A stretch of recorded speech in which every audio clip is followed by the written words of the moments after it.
Grabe yung anak ni Boying, ang lakas uminom mo. Ben, anak ni Rafi yan. We, anak ba ni Rafi yan? Walang niya, sungay na lang kulang, kamukha na ni Boying yan. Grabe yung anak mo, Rafi, ang lakas uminom. Ang kapal pa ng mukha ng anak mo, binibidyohan habang nagbabayad ng milyon. Congressman niyang anak mo, normal lang ba yun? Ang mahiwagang tanong, kaninong pera yun? Tingnan mo nung unang gabi, 2.4 million. Nung sumunod na gabi, 4.2 million. Biruin mo, nagluluspay ng 6.7 million sa dalawang gabi lang yun. Uy, mga hinayupak na ICI, imbestigahan nyo to. Kawani ng gobyerno tapos lumuluspay ng ganito, nakakabahala to.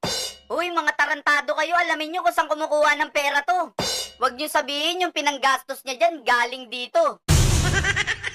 Yun naman pala kaya naman pala ganong gumastos Yung anak mo pala yung nakatanggap ng pinakamalaking flood control budget 1.1 billion tapos yung nasasakupan ng anak mo not flood prone. Abay, malakas pala kay speaker yung anak mo Kaya naman pala tahimik yung idol nyo, mapuputukan sila Hayop naman talagang diskarte naman na magnanakaw na speaker na yan. Kung sino yung sumbungan ng bayan, yun yung niligawan. Yung idol nyong mambubudol nagpaligaw naman para hindi halata sa anak pinadaan. So ngayon, alam nyo na kung bakit tahimik yung idol nyo sa nakawan sa flood control budget. Kasi nga, sa distrito ng Quezon City na hindi kabilang sa flood-prone areas, yung anak niya yung nakakuha ng pinakamalaking flood control budget. Yung taong bayan ginawang negosyo tapos yung gobyerno ginawang racket.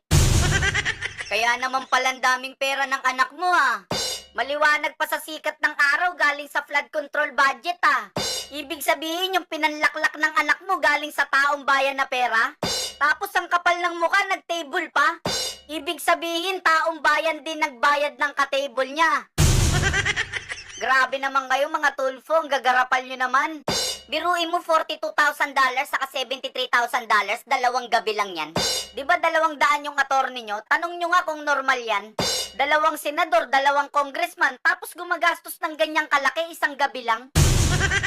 Uy Rafi, saan kumukuha ng pera yung anak mo?